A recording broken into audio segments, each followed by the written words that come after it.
Earth signs, tignan natin ano po ang mensahe para sa iyo ngayong araw. Keep in mind po na ito ay general reading lamang. So, hindi po lahat ay makaka-relate. So, be open-minded.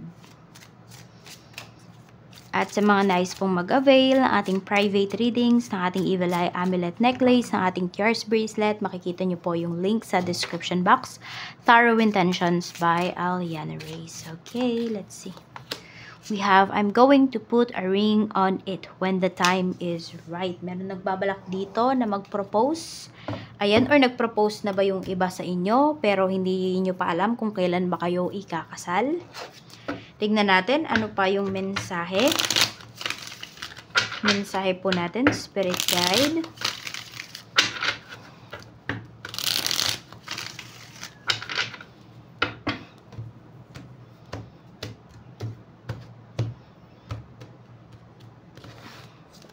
We have the Emperor. Ayan nga. Meron dito, live-in na ba yung iba sa inyo? Earth signs. Ayan po, oh. So, pwedeng makikita mo talaga na magiging very responsible na yung asawa mo. We have Two of Wands. Marami na siyang plano pagdating dito sa family ninyo. Ayan, oh. Madami nga siyang plano. Madami siyang goals na gustong gawin. So, hinay-hinay lang. Sabihin natin, dahan-dahan lang. Huwag mo din masyadong i-pressure itong person mo. Kasi sa pinapakita naman po dito, ayan, may actions na siya nagagawin towards dun sa mga goals niya para sa family ninyo. We have Three of Wands. Ayan. Ano na, yung malawak na yung kagustuhan ng taong to na mas gumanda yung life ninyo. Before kasi pwedeng sarado yung isipan niya eh. Ayan. Or meron dito, magtatrabaho muna sa malayo para sa future family ninyo. For some of you naman kasi pwedeng hindi pa naman kayo nagli-live-in, wala pa kayong anak, yan. So parang yun, hanggat wala pa kayong anak nung taong to, or hindi pa kayo kasal, magwo-work muna siya. Or siguro sabihin natin, kung hanggat wala pa kayong anak, ganyan, oo, magwo-work muna talaga siya ng magwo-work. Ganon. Para pag nandyan na yung baby nyo, is mas maayos, diba? Smooth lang lahat. We have Ace of Wands. Meron tayo ditong Queen of Cups. Meron naman dito nag-aabang na talaga na mag-propose yung person. Tignan natin. Nakikita ko dito kung sino man po itong tao sa paligid ninyo. Or sabihin natin parents mo, ayan, mother mo specifically. Or someone that you love. Nakasuporta talaga yan sa'yo. Oo. Ayan, earth signs. Nakasuporta lang yung taong to sa'yo. We have Death card. Diba? May mga pagbabago talaga. May, sabihin natin, may improvements talaga pagdating sa kaisipan mo, pagdating sa mga ginagawa mo. Earth sign. So, pwedeng maraming tao dito ang proud sa'yo. Even your family.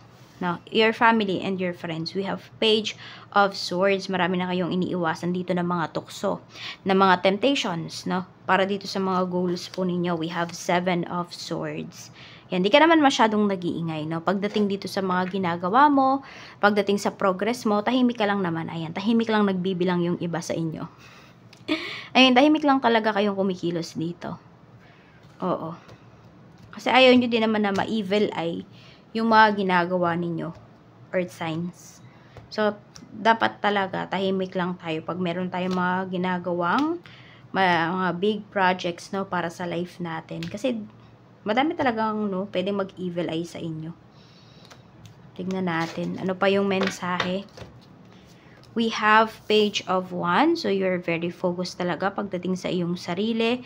Yung iba din sa inyo dito, parang may binabago kayo. Pwedeng sa pananamit po ninyo. Ayan. Oo. Basta kahit anumang pananamit yan, pwedeng may binabago po kayo. Mas ini-improve nyo pa.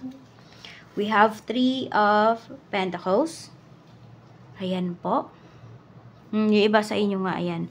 Pwedeng meron dito, kakatrabaho nyo lang or kakatanggap lang sa trabaho, ganyan. Or sabihin natin, first year, o kaka-first year nyo lang sa kaka-anniversary nyo lang dyan sa work. So, pwede po na, ayan, natututunan mo talaga na alagaan yung sarili mo. Okay, hindi lang sa pagkain, kung hindi, pati din po sa pananamit. The way you present yourself with other people. Meron tayo ditong Four of Swords. Okay, meron tao dito, hindi ka naman po talaga niya pinapakailaman sa mga decisions mo. Sabi ko nga is, todo suporta lang talaga sa iyo yung taong to. Pwedeng mag-suggest, ganyan, pero yung pag-decision mo talaga, earth signs. We have Ace of Pentacles. Yan. So, may paparating dito na kaperahan. Oo. Kaya nga yung iba sa inyo, medyo, tahimik din talaga kayo, or kalmado kayo.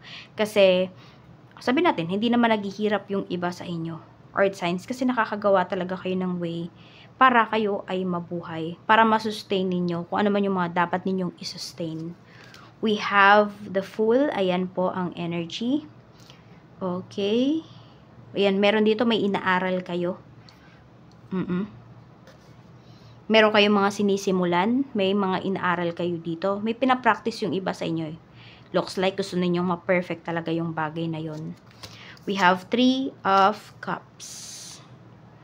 Ayan o, yung iba sa inyo, magpo-post na lang talaga kayo sa internet or sa Facebook accounts ninyo kapag naging success na, kung ano man tong ginagawa ninyo, ano man tong inaaral ninyo.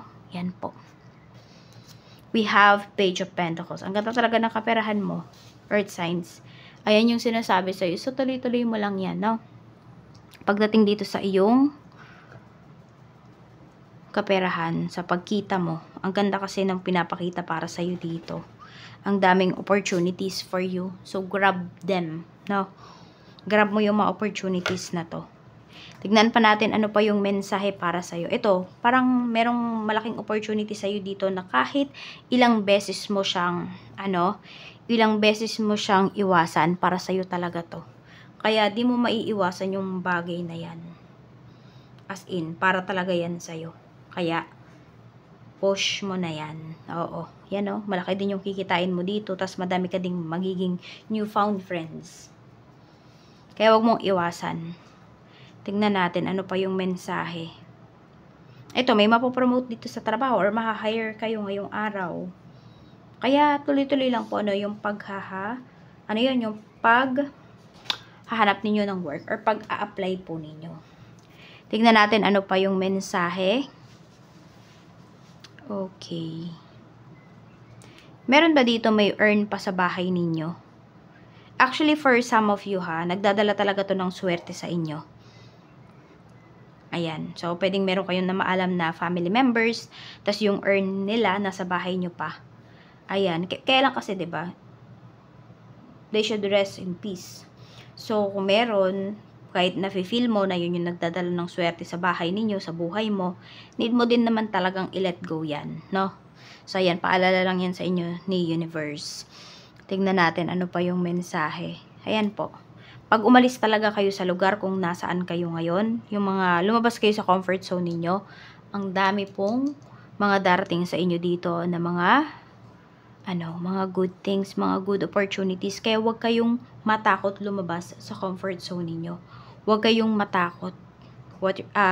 Earth signs. Big amount of money ang paparating sa'yo dito.